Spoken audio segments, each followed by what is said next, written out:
एक घने जंगल में एक पुराने कुएं में बहुत से मेंढक रहते थे। एक मेंढक को सब स्वामी कहते थे। एक दिन स्वामी बड़ा परेशान था। एक मेंढक ने पूछा, तुम इतने परेशान क्यों हो? तुमने कुछ खाया नहीं?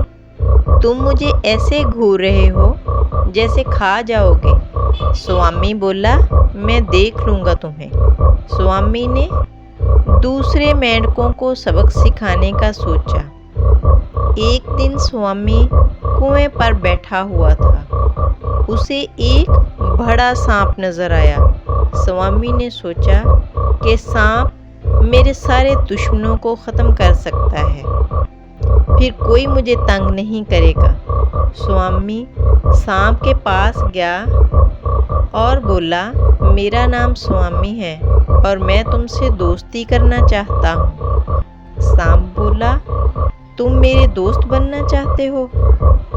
हाँ, तुमने ठीक सुना, मैं तुम्हारा दोस्त बनना चाहता हूँ। सांप बोला, पहली दफ़ा कोई मेंढक किसी सांप का दोस्त बनना चाहता है। सांप बोला, मेंढक खाना मुझे बहुत पसंद है, मैं जानता हूँ।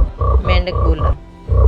मेंढक सांप से बोला, मैं जिस कुएं में रहता हूँ वहाँ मेरे और रिश्तेदार भी रहते हैं। मैं इनके रवैयों से बहुत तंग हूँ। मेरी ज़िंदगी जहन्नम बनी हुई है, लेकिन मैं इस मामले में क्या कर सकता हूँ? सांप बोला, मैं तुम्हें इस कुएं में ले जाऊँगा, तुम मेरे सारे रिश्तेदारों को खा लेना। इस तरह तुम्हें अच्छा खाना मिल जाएगा और मेरी जान छूट जाएगी ऐसे रिश्तेदारों से।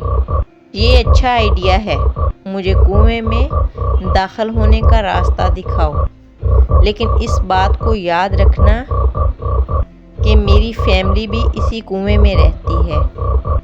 मेंढक बोला, मैं तुम्हें दिखाऊंगा किन मेंढकों को खाना है।